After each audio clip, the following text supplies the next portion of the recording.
ধ্বনিশ্রুতির পক্ষ থেকে বিশ্ব কবিতা দিবসে আজ শুভেচ্ছা স্মারক, ধন্যবাদ এবং একই সাথে শব্দের বন্ধনে বন্ধুত্ব একই সঙ্গে গাথা কবি খালেদ নোমান, তাকে উত্তরীয় এবং স্মারক দিয়ে বরণ করে নিচ্ছেন ধ্বনিশ্রুতির কর্ণধার সুমন চট্টোপাধ্যায়।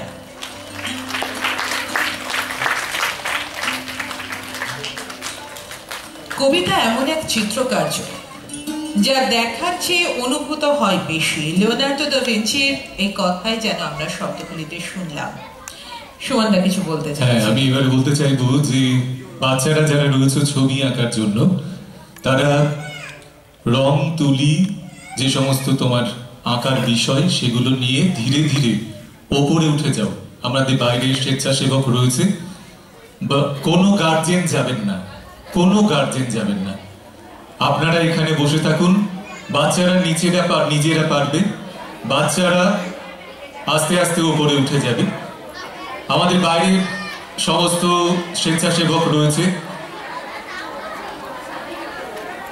স্বেচ্ছাসেবক যারা রয়েছেন তারা বাচ্চারা যেন কেউ চটি পড়ে ওপরে না ওঠে, বাচ্চারা যেন চটি পড়ে ওপরে না ওঠে। আমাদের সিঁড়ি রয়েছে, বড় বড় দুটো ধাপ রয়েছে, সিঁড়ির মধ্যে যে ধাপ, সেই ধাপে চটি খুলে রাখবে। তারপরে তোমরা মঞ্চে উঠবে, ওপরে গিয়ে ছবি আঁকবে। দুটো দরজা আছে, দুটো দরজা দিয়ে তোমরা চলে যাও। দুটো দরজা আমরা দেখতে পাচ্ছি।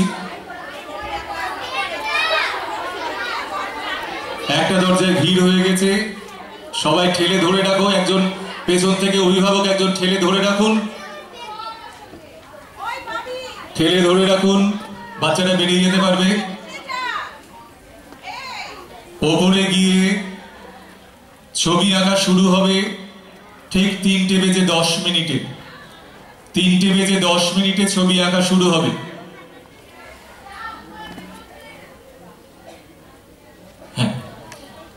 আশা করি আস্তে আস্তে আমাদের পরিবেশ শান্ত হয়ে যাবে, আমাদের বাচ্চারা চলে যাবে, বড়রা আমাদের সঙ্গে থাকবেন, তাদের অভিভাবকেরা থাকবেন এবং আমাদের আজকে শিল্পের সঙ্গে যারা আছেন তারা থাকবেন। আমি প্রথমে এবার যাকে ডেকে নেব মঞ্চে, যার শব্দের উচ্চারণ আমরা শুনব, তিনি একদিকে যেমন কবি, তেমন মুর্শিদাবাদের ইতিহাস তার কবিতা এবং অক্ষরের আকরে আমাদের সমৃদ্ধ করছেন। আমি ডেকে নেব কবি অরূপ চন্দ্রকে। কবি অরূপ চন্দ্র, কবি অরূপ চন্দ্রের অক্ষরে বিন্যাসে, তার শব্দের উচ্চারণে আমরা এই মুহূর্তে চলে যাব আমাদের। আমি অনুরোধ করব যদি অসুবিধে হয় আমাদের পাশের সিঁড়ি দিয়েও সকলকে চলে আসতে। এই মুহূর্তে কবি অরূপ চন্দ্র।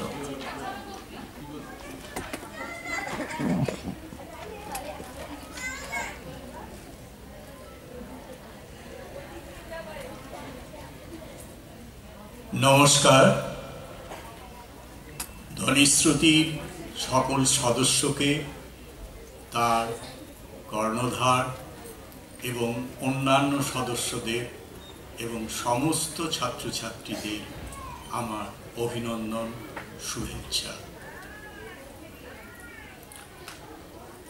আজকে কবিতা দিবস, বিশ্ব কবিতা দিবস হিসাবে পালিত হচ্ছে সারা বিশ্বে। ধ্বনিশ্রুতি কয়েক বছর ধরে প্রতি বছরই এই দিনটিতে কবিতা দিবস হিসাবে পালন করে, আমাকেও ডাকে। তো আমি আজকে ওই খালেদদার মতোই দুটো কবিতা পড়ব। ধূসর জ্যোৎস্নায় মুন্ডহীন কবি, কবিতাটি বিপ্লবী কবি সরোজ দত্তকে নিয়ে লেখা। কবিকে পাহারায় রেখে নিশ্চিন্ত হওয়া যায়, জীবন ও জগৎকে পাল্টাতে চায় কবির কল্পলোক।